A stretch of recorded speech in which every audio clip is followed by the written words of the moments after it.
Une de mes belles-sœurs a récemment entrepris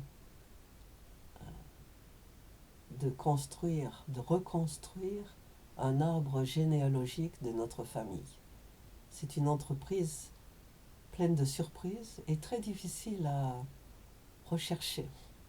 Il faut faire des enquêtes, il faut chercher en ligne, on aurait autrefois beaucoup voyagé pour aller dans les villes où a vécu cette famille, des membres de cette famille.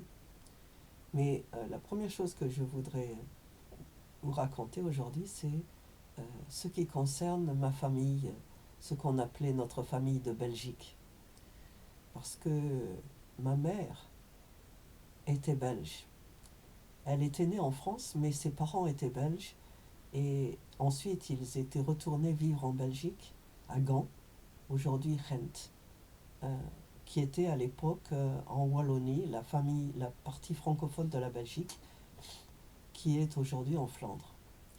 Et ma grand-mère maternelle, j'ai eu pas mal de relations avec elle, qui étaient très très différentes de celles que j'avais auprès de ma grand-mère paternelle. Ma grand-mère paternelle m'avait vraiment élevée. Elle m'avait eu au biberon et j'avais grandi chez elle et on avait une relation assez fusionnelle. On se comprenait très bien, on parlait de tout et elle était tout amour. Ma grand-mère maternelle était un modèle de discipline. Elle avait grandi dans un environnement très difficile. Sa mère était décédée quand elle était encore jeune et elle avait grandi avec cette discipline qu'il fallait qu'on ne pleure pas. J'ai vécu un an chez elle quand j'avais 10 ans à peu près, euh, avec mon premier frère qui venait juste après moi. Nous avons vécu un an auprès d'elle et je l'ai découverte un peu plus à cette époque-là. D'abord, elle n'aimait pas qu'on se plaigne. Elle marchait avec deux cannes béquilles, elle avait beaucoup de difficultés à se bouger, mais elle ne se plaignait jamais. La seule chose qu'elle disait en fin de journée, quelquefois, c'est oh, mes vieux os. Je ne comprenais pas de quoi il s'agissait. J'avais aucune idée qu'elle avait mal, qu'elle avait des douleurs. Elle ne se plaignait pas et elle disait souvent oh, heureusement, j'ai encore des jambes. Il y a des tas de gens qui sont paralysés, qui ne peuvent pas marcher. Et ça, c'était son optique de vue. Elle regardait toujours vers ceux qui étaient moins fortunés et se consolait de sa situation. Elle n'aimait pas qu'on pleure. Et un jour, j'avais une rage de dents. Et j'ai commencé à pleurer. Et elle m'a dit, arrête de pleurer. Arrête de pleurer. J'ai eu du mal à m'arrêter. Mais j'ai appris qu'il ne fallait pas se plaindre. Qu'il fallait endurer. Ça, c'était la qualité numéro un chez elle. Elle avait dirigé une entreprise de tisser, des tissus de grosse laine. Et je pense que son entreprise avait fait faillite autrefois. Et donc elle avait ramené de Belgique, quand elle est venue en France pour être plus près de sa fille, beaucoup de vêtements ou de tissus, en ce qu'on appelait le tissé, de toutes les couleurs en fait, mais c'était vraiment toujours un genre de tissu écossais, avec des fils de couleurs différentes, jaune, marron, bleu, vert, qui s'entremêlaient. C'était très joli. J'ai eu en particulier une robe en tissé qu'on utilisait l'hiver parce que c'était chaud, qui était avec un fond jaune, jaune canari, qui était très très très joli. Elle était très cultivée, ma grand-mère. Elle aimait la peinture, la sculpture. Il y avait chez elle beaucoup de peintures que je n'appréciais pas forcément.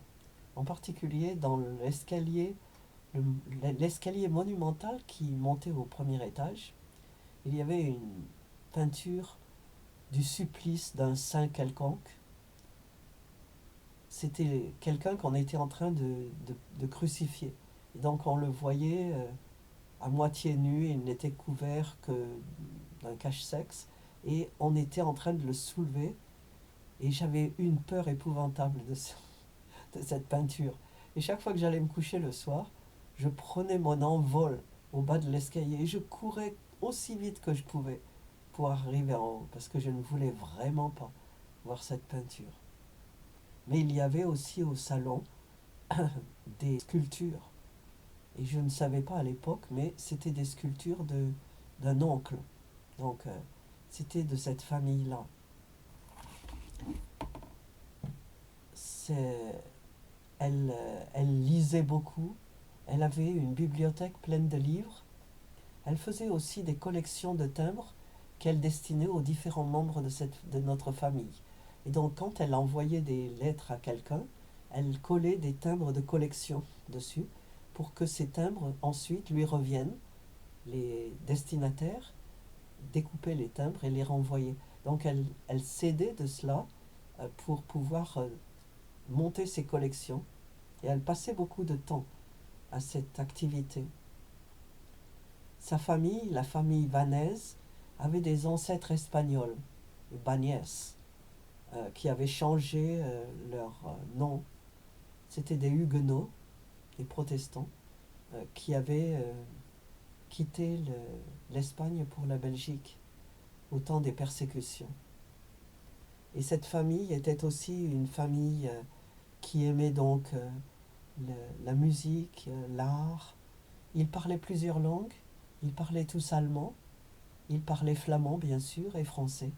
Et au contact de cette famille, de ma grand-mère et des autres membres de cette famille qui venaient à la maison de temps en temps, j'ai appris à découvrir les langues étrangères.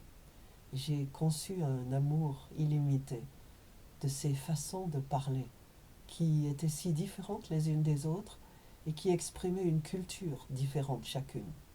Et les gens parlaient et passaient facilement, glissaient d'une langue à l'autre sans effort. Et j'ai hérité de cette facilité qui fait qu'aujourd'hui je peux parler plusieurs langues. Mon mari est venu juste à temps ajouter sa langue à celle que je connaissais. Et c'est un plaisir toujours, parce que dans chaque langue, il y a une clé. La clé d'un contact répété et enrichissant avec des gens qui ne connaissent pas la même langue. Donc on peut s'instruire au contact des uns des autres, et c'est la clé du cœur de ceux qui parlent la langue. Il suffit que vous sachiez dire bonjour, bonsoir, pour que les visages s'éclairent, que le sourire soit là. Ma grand-mère avait une très très bonne relation avec mon père, ce qui était rare puisque c'était sa belle-mère. Mais ils s'entendaient énormément parce que mon père était lui-même très cultivé, bien qu'il n'ait jamais terminé l'école secondaire. Et il avait l'amour de l'art. Il aimait énormément la musique, en particulier l'opéra. Et je me souviens qu'un jour il disait: oh, si j'avais le choix, que je sois en ville quelque part et qu'on me propose une soirée d'opéra ou bien aller au restaurant, il aurait préféré crever de faim. Oubliant le restaurant, l'opéra c'est 100 000 fois mieux. Et il écoutait ces opéras quand nous étions couchés, ou disons quand mes frères étaient couchés. Moi je tardais toujours à me coucher. Je travaillais jusque très tard, mais je profitais aussi des soirées pour écrire des poèmes et mes mémoires à moi. Et donc j'entendais la musique de mon père, je descendais. Il avait ses disques, des vinyles, hein, avec lesquels il écoutait la musique. Et donc c'est une richesse qu'il partageait avec sa belle-mère. L'amour de la peinture, l'amour de la lecture, des livres, toute une culture euh, qui restait apparemment très éloignée de ma mère. Je n'ai jamais vu ma mère lire, du moins quand nous étions petits. C'est vrai qu'elle n'avait pas beaucoup de temps.